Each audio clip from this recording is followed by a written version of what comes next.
Alright everybody, welcome back to Conquer and Commander. Today we're looking at a game featuring the Nature of the Beast Precon in a multiplayer environment. For more on my thoughts about the deck, go to puremtgo.com, look up my article series, and I'll have more about what I think about this deck. This is an extra game. Usually I only do 3 games a week, but I'm doing this one because it's short and it does something interesting that I think you guys would be interested in seeing. So let's take a look at my opponents. First up is Oloro, Ageless Ascetic, Esper Control. This is the interesting deck because it is not really a control deck. You're just going to have to watch it. Next up, we've got Kemba, Regents. Lots of tokens, lots of equipment.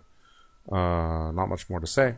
Finally, we have Sedris, the Traitor King, Grixis Reanimator a lot of times. I usually see a lot of Enter the Battlefields effects from these guys as well. Let's look at my hand. It's not the fastest hand, but it does have 3 lands. And I can play Mile, although I can't do much with her early on. But we go ahead and keep it anyways. So my play space is over here. Sedris starts things off with the first turn expedition map. Kemba, I don't know what the hell Kemba did. The expedition map gets sacrificed for Urborg. Turn 2 Talisman of Dominance, and then Sleight of Hand. Yeah, he played Sleight of Hand, which is not a card that you see very often. So my spider sense starts tingling a little bit with that. On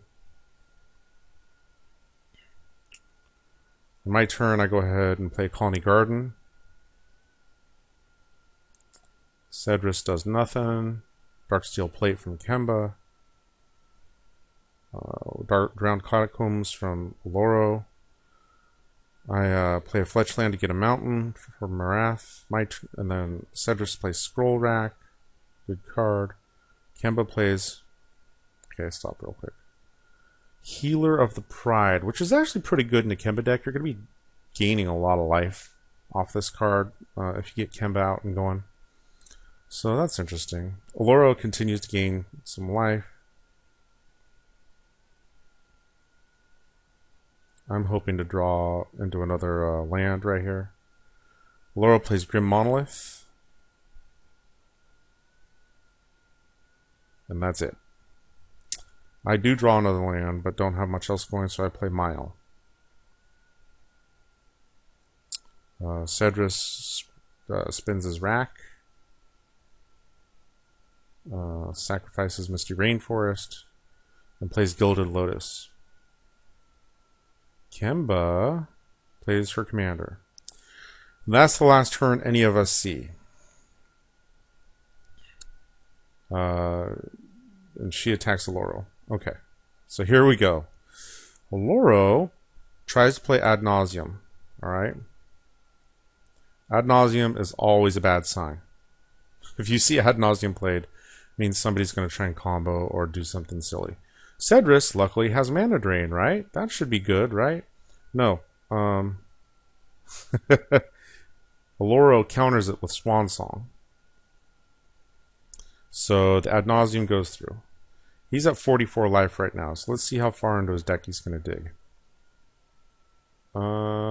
He's going to dig real freaking far. That's what he's going to do.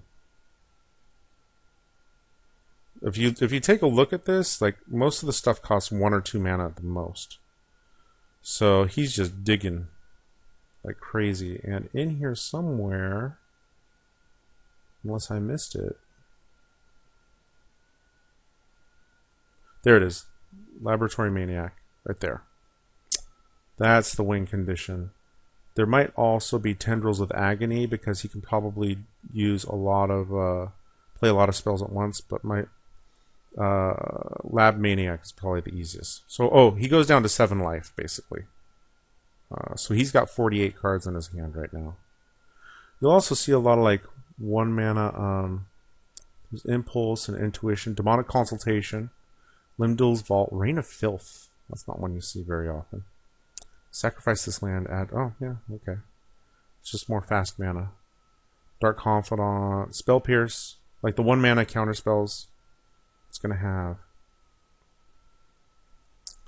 So he plays the Reign of Filth, sacrifices everything, and then plays Demonic Consultation. Stop. To basically get... Stop. Oh, shit. Alright, so... he basically played Demonic Consultation to dump the rest of his library into his graveyard.